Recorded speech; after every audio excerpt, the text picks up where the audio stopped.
ये नौकरी के लिए भटकता हुआ नौजवान होना चाहिए या नौकरी देने वाला होना चाहिए? और मुझे लगता है इन योजनाओं ने नौकरी देने वाला नौजवान उत्तर प्रदेश के अंदर दे दिया है। ये ओडीओपी की योजना अपने आप में एक मिसाल है। 75 जनपदों की 75 उत्पाद। अब तो अलग अलग जनपदों में और भी नए उत्पाद हमारे सामने आए हैं। लोग उसके बारे में कहते हैं साहब हम इसको भी आगे बढ़ाना चाहते हैं। और हर एक ने कुछ न कुछ नए मील के पत्थर गढ़े हैं, आगे बढ़ने के लिए एक नया माहौल दिया है।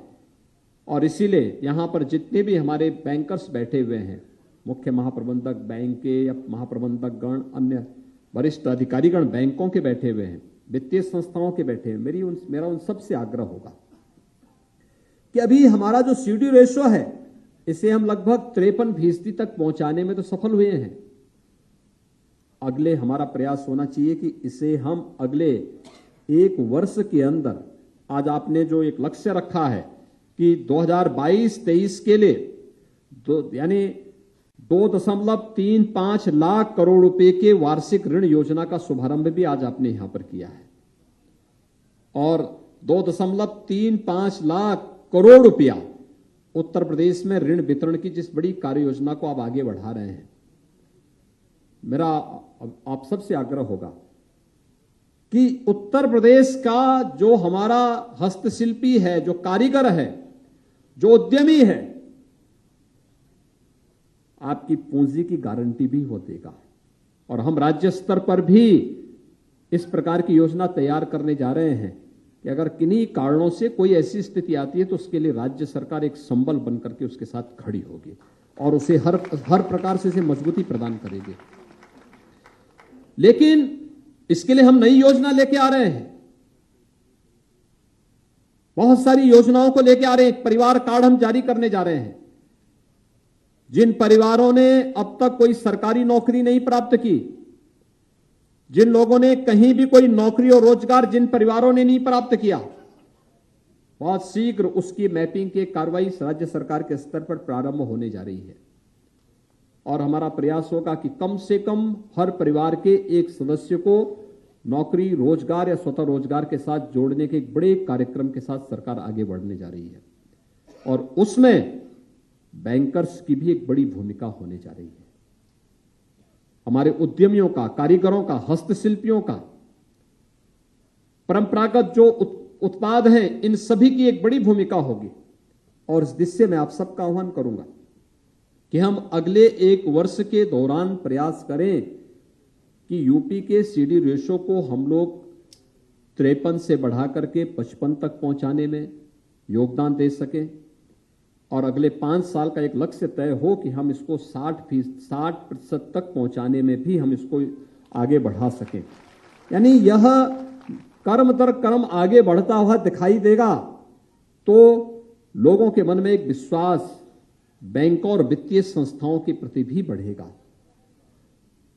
आज अक्सर मेरे पास नौजवान आता है, कहता था हम 2 कमियां मैं देखता हूं और मैं बार बार अपनी संस्थाओं से इस बारे में कहता हूं कि शासन की योजना जिनके लिए बनाई जाती है उनको योजनाओं की जानकारी नहीं हो पाती। कारण है हमारी शिक्षण संस्थाएं, प्रशिक्षण संस्थाएं एक प्रकार का तटस्थ भाव रखती हैं शासन की योजनाओं से। उनके लिए अनिवार्य होना चाहिए कि वे केंद्र और राज्य सरकार की हर एक उन योजनाओं के साथ जुड़े जो लोक कल्याण के लिए हैं, जो रोजगार के लिए हैं, जो स्वावलंबन के लिए बनी हुई है। उन योजनाओं की जानकारी उन्हें होनी चाहिए, पॉलिसीज की जानकारी उन्हें होनी चाहिए।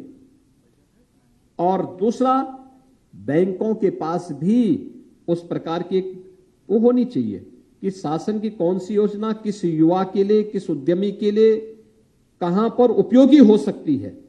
और बैंक भी अगर अपने नोडल अधिकारी के माध्यम से उस प्रकार के कार्यक्रमों को आगे बढ़ा देगी तो जो हमारे पास अक्सर नौजवान आते हैं कि हमें बैंक से लोन नहीं मिल पा रहा है, हमें इस क्षेत्र में कहां जाना है, अगर ये 2 संस्थान मिलकर के इस कार्यक्रम को आगे बढ़ा दे तो जनपद का हमारा जिला उद्योग केंद्र और जिला प्रशासन बैंकर्स के साथ मिलकर के न केवल बैंकों के व्यवसाय को आगे बढ़ाने में बहुत बड़ी मदद कर सकता है, बल्कि पैसे का तो यही एक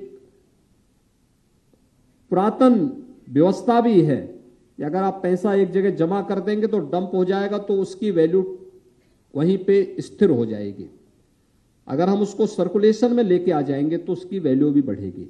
और मुझे लगता है पैसा जितना मार्केट में जितना घूमेगा, जितने उसकी रफ्तार बढ़ेगी, उतनी ही तेजी के साथ वह अर्थव्यवस्था को भी मजबूती प्रदान करते हुए आपके व्यवसाय को भी बढ़ाने में मदद करेगा। और बैंकों को इस दिशा में आगे बढ़ने की इस कार्य योजना के साथ आगे कार्य करना होगा। मैं धन्यवाद दूंगा कि आज ओडीओपी योजना को अमेजिन के साथ, उनके ई कॉमर्स योजना के साथ जोड़ने में भी आज एक एमओयू के साथ आगे बढ़ाने की कार्रवाई बढ़ी है। अमेजिन जैसी अन्य संस्थाओं के साथ ओडीओपी की हम लोगों के पहले से एमओयू है। ई कॉमर्स जैसी संस्थाओं के साथ अब जुड़ करके कानपुर के माध्यम से अन्य स्थानों में भी हम इन कार्यक्रमों को आगे बढ़ाने में हमें मदद मिलेगी। और मुझे विश्वास है कि आज का एक कार्यक्रम प्रदेश के अंदर, अभी हम लोग आज 16,000 करोड़ रुपए के ऋण वितरण के कार्यक्रम को पूरे प्रदेश के अंदर अलग अलग स्थानों पर इस कार्यक्रम के साथ जुड़े हुए हैं। मेरे साथी वहां पर अलग अलग जनपदों में एक कार्यक्रम प्रारंभ होंगे, सभी जनपदों में कार्यक्रम चलेंगे। हमारा प्रयास हो कि ये सरकार की 100 दिन की कार्य योजना का हिस्सा था।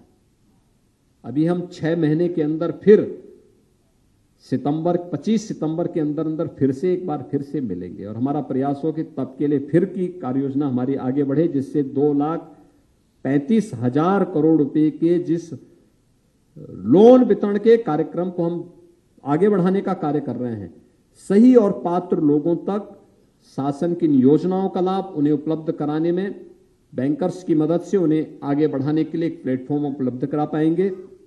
और हम उत्तर प्रदेश के सीडी रेशो को भी बेहतर करने में हमें सफलता प्राप्त हो पाएगी। एक बार फिर से अधिक नौजवानों को स्वावलंबन की ओर अग्रसर करने की केंद्र और राज्य सरकार की योजनाओं को हम व्यवस्थित रूप से आगे बढ़ाएंगे।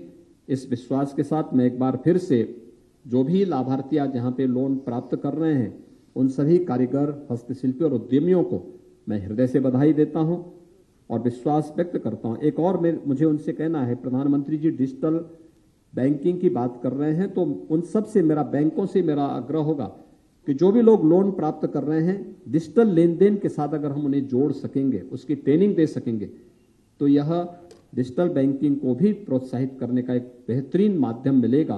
क्योंकि उत्तर प्रदेश में जितना मैन पावर आपको मिलेगा, जितना अच्छा स्कोप आपके सामने होगा, मुझे लगता है कि वह अन्यत्र मिलना कठिन होगा और इसका हमें बेहतर लाभ उठाना होगा। मैं एक बार फिर से आप सबके प्रति हृदय से अपनी शुभकामनाएं देता हूं। बहुत बहुत धन्यवाद। जय हिंद। बहुत बहुत धन्यवाद माननीय मुख्यमंत्री महोदय, बहुत धन्यवाद। और आज के कार्यक्रम में औपचारिक धन्यवाद ज्ञापन के लिए मैं भारतीय स्टेट बैंक के मुख्य महाप्रबंधक श्री अजय कुमार खन्ना जी को आमंत्रित करता हूं। कृपया औपचारिक धन्यवाद ज्ञापन के लिए इस ओर पधारें जिस ओर मैं हूं।